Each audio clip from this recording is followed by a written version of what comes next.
দেন আমি গাজীপুর থেকে আসছি, আমার তখন কষ্ট লাগে যখন এখান দিয়ে মাইকিং দিয়ে কয় যে ঢাকার থেকে তারা আসছেন ভাই, আমরা ফেনীর মানুষ এত গরিব না, ওই আপনারা সাইডটা নিয়ে আইছেন, ওই 10 জনে একটা বোর্ডে শোতে আইতেছেন।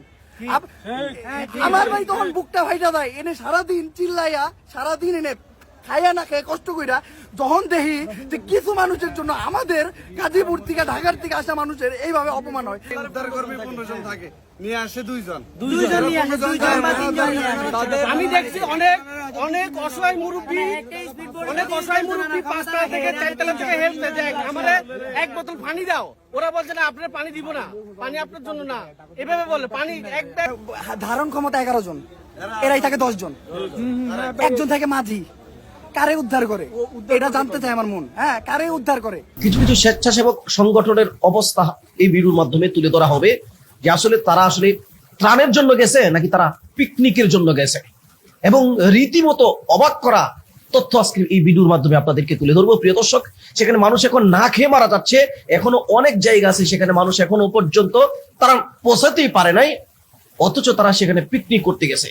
যে স্পিড বোটের ভিতরে 18 থেকে 20 জন মানুষ নেয়, সেখানে স্বেচ্ছাসেবক কর্মী রয়েছে 15 থেকে 16 জন, তাহলে উদ্ধার করবে কয়জন? এরপরে একজন নিয়ে আসে, 2 জন নিয়ে আসে, এটা নিয়ে ব্লগ করতে থাকে। কেন রে ভাই, এত দেখাইতে হবে কেন? মানুষ এখন মরে যাচ্ছে, এত দেখাইতে হবে কেন?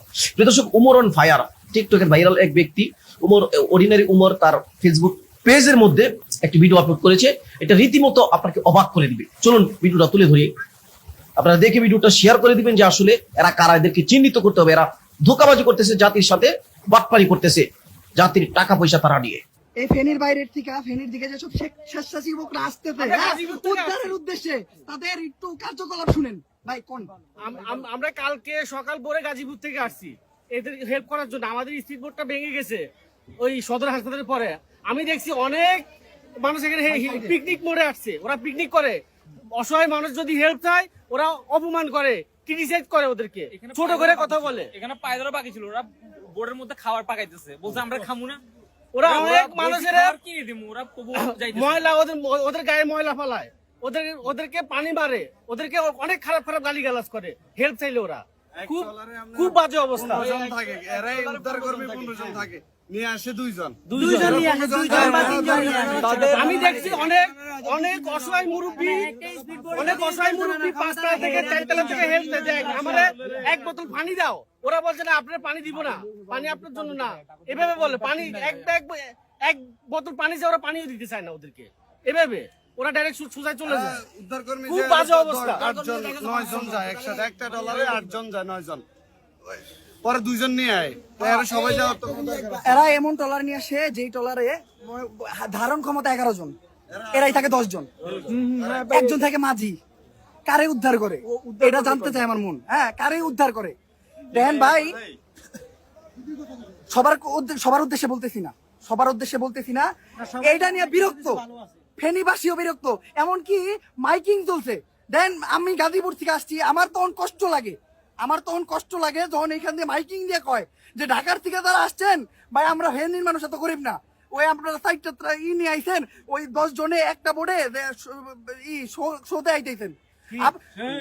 আমার ভাই তখন বুকটা ফাইটা যায়, এনে সারাদিন চিল্লাইয়া, সারাদিন এনে খাইয়া না খেয়ে কষ্ট কইরা যখন দেখি যে কিছু মানুষের জন্য আমাদের গাজীপুর থেকে ঢাকার থেকে আসা মানুষের এইভাবে অপমান হয়, ওই রকম 10 জন একটা বোর্ডে 10 জন 20 জন করে দাঁড়ায়, তাহলে আমাকে অপমান হয়, তখন এই যে কুইলজারা ফাইটা জায়গা। কারণ আমরা ঢাকার থেকে সারা রাত গাড়ি চালাই আইছি, বৃষ্টিতে ভিজা, তখন খালি খবর পাইছি সারা রাত গাড়ি চালাই আইসা কেমনে যে আমরা ভেনি পর্যন্ত আসছি আমরা নিজেরা জানি। আজকে সারাটা দিন এই জায়গায় প্রত্যেকটা পার্সন ফেনীর মানুষের লোকে পাগলের মতো কাটতে দেয় খাইয়া না খাইয়া, কিন্তু যখনই এইটা দেখি আমি নিজেই প্রমাণ, আমি ফেনীর মানুষদের দোষ দিব কি, আমি নিজে প্রমাণ। বলেন ভাই। আমরা আসলে আপনাদেরকে ধন্যবাদ জানাচ্ছি, আপনারা এখানে অনেক আমাদের উপকার এবং সহযোগিতা করতেছেন, তবে আমরা আমাদের স্থানীয় প্রশাসন থেকে কোনো সহযোগিতা পাচ্ছি না। আমরা গত 3 দিন যাবত বিদ্যুতায়িত না, আমাদের বাসা বাড়িতে অনেক মানুষ আটকা পড়ছে।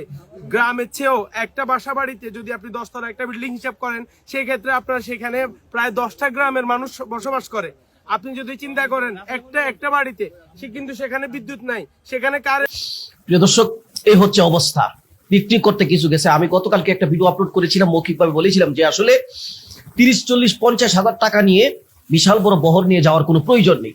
সেখানে বিশ্বস্ত অনেক সংগঠন রয়েছে, সেই সংগঠনগুলোতে আপনি সেই ফান্ডগুলোতে আপনি টাকাটা দিয়ে দেন, তারা পুরো টাকাটা পাবে। কিন্তু না, দেখানোর জন্য, নিজেকে পরিচিত করার জন্য, ভাইরাল হওয়ার ধান্দায় অনেকে এরকম কাজ করতেছে। এটা আসলে একটা মানে দুর্ভাগ্যজনক ব্যাপার আমাদের জন্য। সারা দেশের মানুষ স্বতঃস্ফূর্তভাবে আজকে ঢাকাতে দেখলাম যে ছাত্ররা কত কষ্ট করে রাস্তায় রাস্তায় বাসে বাসে এরকম ত্রাণ সংগ্রহ করতেছে। তো আমি মনে করি বিভিন্ন তহবিলের মধ্যে এগুলো জমা দিলে এটা সুষম বন্টন হবে এবং সুন্দর হবে, এবং স্থানীয় যারা সেখানে ক্যাম্প করে চলতেছে তাদের কাছে খবরটা নিলে তারা বিষয়টা বুঝবে যে কোন কোন জায়গার মধ্যে এখন পর্যন্ত ত্রাণ পৌঁছে নেই, তারা পৌঁছাতে পারবে। হঠাৎ করে হুট করে কেউ গিয়ে সেখানে এরকম ভাবে সেলফি ভিডিও করে এই জনগণের কোনো উপকারে আসতেছে না। ফেনীবাসী আজকে তাদেরকে তারা কি ফকির? তারা কি ফকিরনি হয়ে গেছে? তারাও তো কোটিপতি ছিল, তাদের সাথে এরকম ব্যবহার কেন করা হবে? প্রিয় দর্শক, ফেসবুকে ঢুকতে পারি না, মানে তাদের অবস্থাটা দেখলে বুকটা ফেটে যায়। অনেক পরিচিত মানুষজন তারা গেছে, কাজ করতেছে, মানে দেখানোর জন্য যাওয়ার কোনো প্রয়োজন নেই। ফেসবুকে ঢুকলে মানে তাদের আর্তচিৎকারে, হাহাকারে মানে যে কারো চোখ দিয়ে অশ্রু প্রবাহিত হতে বাধ্য হবে। কিন্তু সেই জায়গার মধ্যে এই সমস্ত লোকেরা যদি এই ঘৃণ্য চক্র জঘন্য কাজগুলো করে, তাদের কি করা উচিত বলেন?